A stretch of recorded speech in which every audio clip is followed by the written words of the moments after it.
سورہ شمس مکی صورت ہے۔ ہجرت سے پہلے اس کا نزول ہوا۔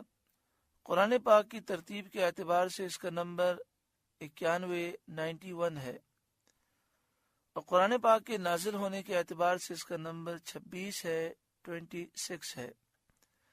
اس میں 15 آیات ہیں اور ایک رکوع ہے۔ شمس کے معنی ہے سورج۔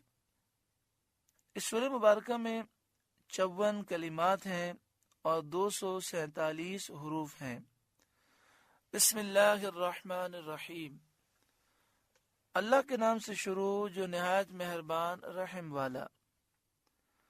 والشمس وضحاہا، سورج اور اس کی روشنی کی قسم۔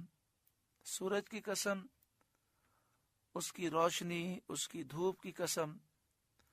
والقمر اذا تلاہا، اور چاند کی جب اس کے پیچھے آئے۔ چاند کی قسم، جب چاند اس کے پیچھے آئے، یعنی سورج ڈوبنے کے بعد چاند طلوع کرے۔ یہ قمری مہینے کے پہلے 15 دن میں ہوتا ہے، یعنی جو اسلامی مہینہ ہے، چاند کا مہینہ ہے، اس کے پہلے جو 15 دن ہے اس میں یہ ہوتا ہے کہ جب سورج ڈوب جاتا ہے تو پھر چاند جو ہے وہ طلوع کرتا ہے، چاند نظر آتا ہے۔ والقمر اذا تلاہا، اور چاند کی قسم جب سورج کے پیچھے آئے۔ والنہار اذا جلاہا، اور دن کی قسم جب اسے چمکائے، یعنی سورج کو خوب واضح کرے، کیونکہ دن سورج کے نور کا نام ہے، تو جتنا دن زیادہ روشن ہوگا اتنا ہی سورج کا ظہور زیادہ ہوگا، کیونکہ اثر کی قوت اور اس کا کمال مؤثر کی قوت اور کمال پر دلالت کرتا ہے۔ یعنی اگر دن روشن ہے تو یہ اس بات کی دلیل ہے کہ سورج کی روشنی بہت زیادہ ہے، یا یہ معنی ہے کہ جب دن دنیا کو یا زمین کو روشن کرے یا رات کی تاریکی کو دور کرے۔ والنہار اذا جلاہا کے معنی ہے اور دن کی قسم جب اسے چمکائے، تو فرمایا اس سے مراد دنیا کو چمکائے یا زمین کو جب دن چمکائے، یا رات کی تاریکی اندھیرے کو دن دور کر دے۔ واللیل اذا یغشاہا، اور رات کی قسم جب اسے چھپائے، یعنی رات جب سورج کو چھپا دے اور آفاق پورا آسمان ظلمت اور تاریکی اور اندھیرے سے بھر جائے، یا یہ معنی ہے کہ جب رات دنیا کو چھپائے۔ واللیل اذا یغشاہا، اور رات کی قسم جب اسے چھپائے۔ والسماء وما بناہا، اور آسمان کی قسم اور آسمان کے بنانے والے کی قسم۔ والارض وما طحاہا، اور زمین کی قسم اور زمین کے پھیلانے والے کی قسم۔ ونفس وما سواہا، اور جان کی قسم اور اس کی جس نے اسے ٹھیک بنایا اور قوائے کثیرہ عطا فرمائے، نطق، سمع، بصر، فکر، خیال، علم، فہم، سب کچھ عطا فرمایا۔ نفس کی قسم، جان کی قسم، وما سواہا، اور اس رب کی قسم جس نے اس جان کو ٹھیک بنایا اور کافی طاقتیں اس جان کو عطا فرمائی، بولنے کی قوت، سننے کی قوت، دیکھنے کی قوت، فکر، خیال، علم، فہم، سمجھ، سب کچھ عطا فرمایا۔ فَأَلْهَمَهَا فُجُورَهَا وَتَقْوَاهَا، پھر اس کی بدکاری اور اس کی پرہیزگاری دل میں ڈالی، خیر و شر اور طاعت و معصیت سے اسے باخبر کر دیا اور نیک اور بد بتا دیا۔ فَأَلْهَمَهَا فُجُورَهَا وَتَقْوَاهَا، پھر اس کی بدکاری اور اس کی پرہیزگاری دل میں ڈالی، یعنی خیر کیا ہے، اچھا کام کیا ہے، برا کام کیا ہے، نیکی کیا ہے، گناہ کیا ہے، اس سے باخبر کر دیا اور یہ بتا دیا کہ نیک کون ہے اور بد کون ہے۔ قد افلح من زکاہا، بے شک مراد کو پہنچایا جس نے اسے ستھرا کیا، یعنی نفس کو برائیوں سے پاک کیا، جس نے اپنے نفس کو، اپنی جان کو گناہوں سے پاک کیا، اس نے اپنے آپ کو کامیابی تک پہنچا دیا۔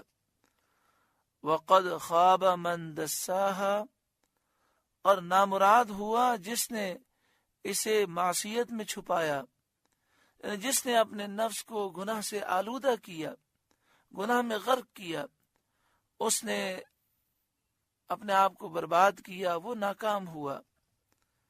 کذبت ثمود بتغواہا، سمود نے اپنی سرکشی سے جھٹلایا، یعنی قوم سمود نے اپنے رسول حضرت صالح علیہ السلام کو جھٹلا دیا۔ اذ انبعث اشقاہا، جبکہ اس کا سب سے بدبخت اٹھ کھڑا ہوا، اس کا نام قدار بن سالف تھا، جو کھڑا ہوا اور اس نے اس اونٹنی کو شہید کر دیا جو اونٹنی معجزہ تھی۔ جیسا کہ آپ اس سے پہلے سن چکے ہیں کہ قوم سمود نے یہ مطالبہ کیا کہ پہاڑ شک ہو، اس میں سے اونٹنی نکلے، اور یہ اونٹنی 10 مہینے کی حاملہ ہو، نکل کر بچے کو جنم دے تو ہم ایمان لائیں گے۔ یہ اونٹنی اللہ کے حکم سے پیدا ہوئی، پھر بھی وہ ایمان نہ لائے، تو انہیں یہ کہا گیا کہ اس اونٹنی کو برائی کی نیت سے ہاتھ مت لگانا۔ تو قدار بن سالف نے بڑی تلوار لی، اپنے ساتھ چند لوگوں کو ملایا اور اس اونٹنی کی پنڈلیوں پر حملہ کیا، وہ گر گئی، اسے شہید کر دیا۔ لیکن قوم سمود اس عمل سے راضی تھی، ان سب کی مرضی سے قدار بن سالف نے یہ کام کیا۔ اور یہ مسئلہ یاد رکھیں کہ جب غلط کام کیا جائے اور لوگ اس سے راضی ہوں تو وہ بھی اس غلط کام میں شریک ہوتے ہیں۔ اذ انبعث اشقاہا، جبکہ اس قوم کا سب سے بڑا بدبخت اٹھ کھڑا ہوا۔ فقال لهم رسول اللہ، تو ان سے اللہ کے رسول نے فرمایا، یعنی حضرت صالح علیہ السلام نے فرمایا، ناقۃ اللہ وسقیاہا، اللہ کے ناقے اور اس کی پینے کی باری سے بچو، یعنی یہ اللہ تعالیٰ کی اونٹنی ہے، اس کو نقصان مت دینا، اور جب اس کے پینے کا وقت ہو تو تالاب سے پانی مت پینا، یعنی جو دن اس کے پینے کا مقرر ہے اس روز پانی میں تعارض نہ کرو، وہاں پینے کی کوشش نہ کرو، لینے کی کوشش نہ کرو، تاکہ تم پر عذاب نہ آئے۔ فَكَذَّبُوهُ، تو انہوں نے اسے جھٹلایا۔ فَعَقَرُوهَا، تو پھر ناقہ کی کونچیں کاٹ دیں، یعنی اونٹنی کو انہوں نے شہید کر دیا۔ پہلے اس کی کونچیں کاٹیں، اس کی پنڈلیاں کاٹیں، کیونکہ یہ اونٹنی بہت اونچی تھی، یہ قوم جو بڑے لمبے قد والی تھی، یہ اونٹنی کے گھٹنے تک نہیں پہنچتی تھی، تو انہوں نے تلواروں سے اس کی پنڈلی کو انہوں نے کاٹا، پھر وہ اونٹنی گر گئی، اسے شہید کر دیا۔ فَدَمْدَمَ عَلَيْهِمْ رَبُّهُمْ بِذَنبِهِمْ فَسَوَّاهَا، تو ان پر ان کے رب نے ان کے گناہ کے سبب تباہی ڈال کر وہ بستی برابر کر دی۔ یعنی جب انہوں نے حضرت صالح علیہ السلام کا انکار کیا، انہیں جھٹلایا اور اس اونٹنی کو شہید کر دیا، تو اس وجہ سے ان پر عذاب آیا اور سب کو اللہ تعالیٰ نے ہلاک کر دیا، ان میں سے کوئی نہ بچا۔ وَلَا يَخَافُ عُقْبَاهَا، اور اس کے پیچھا کرنے کا اسے خوف نہیں، جیسا بادشاہوں کو خوف ہوتا ہے کہ اگر وہ کسی پر حملہ کرتے ہیں تو انہیں خوف یہ ہوتا ہے کہ پھر کوئی پلٹ کر ان پر دوبارہ حملہ نہ کر دے۔ اللہ تبارک و تعالی مالک الملک ہے، وہ جو چاہے کرے، کوئی اس کا مقابلہ نہیں کر سکتا۔ بعض مفسرین نے اس کے معنی یہ بھی بیان کیے ہیں کہ حضرت صالح علیہ السلام کو ان میں سے کسی کا خوف نہیں کہ عذاب کے نازل ہونے کے بعد وہ لوگ حضرت صالح علیہ السلام کو ایذا پہنچا سکیں۔ ولا یخاف عقباہا، اور اس کے پیچھا کرنے کا اسے خوف نہیں۔ سورہ شمس کا درس مکمل ہوا۔